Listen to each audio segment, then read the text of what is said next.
Le groupe Cavac, constructeur d'ouvrages publics et privés, s'est diversifié dans la promotion immobilière et poursuit son expansion dans les métiers de l'immobilier. Le groupe Cavac est à la recherche de foncier. Vous vendez? Vous avez un projet? Rendez-vous sur www.cavacgroup.com.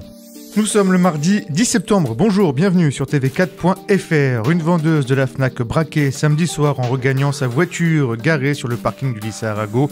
L'homme armé d'un pistolet dit avoir tué un homme, être en cavale et avoir besoin d'argent. Il lui vole alors sa carte bancaire et de l'argent liquide avant de s'enfuir à pied. Mais le braqueur sera vite rattrapé par la police quelques centaines de mètres plus loin.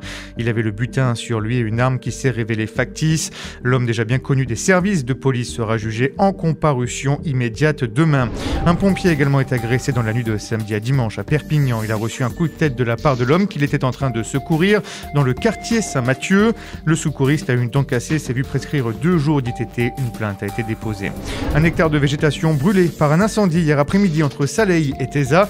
Des ruches et des serres agricoles ont été menacées, mais les pompiers ont réussi à protéger les installations. Le feu serait parti d'un écobuage mal maîtrisé. Et on croise les doigts pour que ces prochains jours, il n'y ait pas de gros incendies dans le sud de la France, car actuellement, tous les trackers sont cloués au sol. Un de ces avions bombardiers d'eau a eu un incident au décollage à Béziers le week-end dernier. L'un de ces trains d'atterrissage se serait affaissé par mesure de sécurité. En attendant les conclusions de l'expertise de l'appareil, les trackers ne volent plus. L'USAP va devoir se trouver un nouveau buteur puisque Jonathan Bousquet sera indisponible au moins les 6 prochaines semaines. L'arrière catalan, sorti dès la 3e minute dimanche lors de la victoire face à Colomiers, a été touché à la cheville et au péroné. Le 3e ligne Faleafa sera lui aussi éloigné des terrains pour 6 semaines. Il est touché aux adducteurs. Et puis les joueurs et les coachs de l'USAP vont lancer une cagnotte pour aider le club de supporters El Sanquior. Le local de la Peigne a été pillé puis incendié la semaine dernière. Le local était situé sur un terrain à Toreil. Les drapeaux, les caisses frigorifiques, les banderoles, les tambours et même les nouveaux vêtements aux couleurs de la Peigne ont été volés ou brûlés. Le club de supporters estime la perte à environ 10 000 €.